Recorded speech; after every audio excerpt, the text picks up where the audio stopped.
tell you something about execution. You see, the Bible says that faith without works is dead. Can you imagine if you had all the faith and you have never gone out to do the deeds? How will the people know? In fact, if you read the Bible and you see the first people to be called Christians in Antioch they were called Christians because of their deeds, not because of their faith. Let me tell you something. The world will judge you against what you execute, not the plans that you had laid at the beginning of the year. Can you imagine if you're a player in a game, in a football match, and you had all the best plans how to play the game, you have strategized on your strikers, you have done all the practice, you have done even a mock play with your opponents, you have studied your opponent's move, and then on the material day of playing the game, you don't show up. Now, how will it turn out? Your goals will never be achieved until you show up. Please consider showing up in your life. Some people have always done planning, they have strategized, they have done all the goal planning, they have written their goals well, measurable, smart, time-bound, but at the end of the day, they don't show up for their goals. Why would I write goals and then leave them just at the shelves?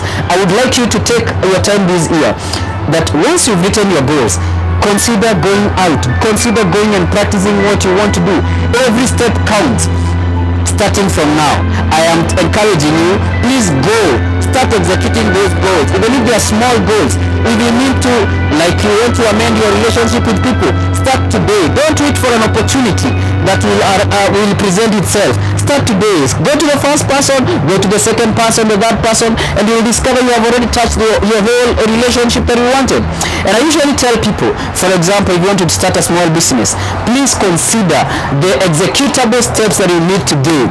Don't wait until a donor comes at your door to give you some money to start a business. Please consider the small steps that you can take. Today, you can approach financial institutions, give them your financial plan, give them your business plan, and then you listen at it. So I'm encouraging you today, don't just stop at the planning of your goals. Go out and meet it halfway, because those who meet them halfway, they find their success halfway. Your world will judge you with what you did, not what you knew, not how much you have read, not how much you have planned, not how much you have prayed about the goals. I believe it's important to pray for the goals. It is important to be very strategic. It is good to involve God, but after you involved everything else and the resources required, you need to go and execute the goals.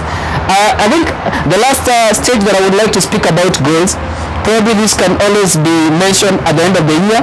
It's called review. You need to review your goals. Once in a while, sit down and see, these goals I've set over a period of 1 year. What have I achieved at the end of the year? And this is comes in very handy for you to evaluate yourself.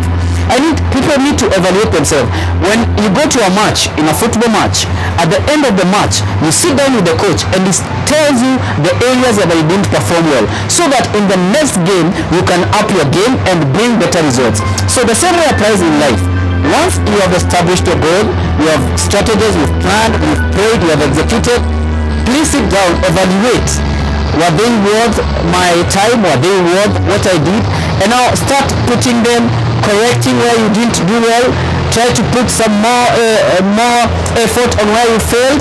Try to think outside the box, because if you remain only straightened to what you wrote in January, so at the end of the next year, you might discover that the philosophy of the goal might shift.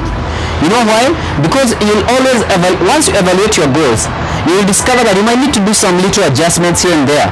You might discover that the game plan has to change in order for you to achieve the results that we're talking about, the goals that you had set in January.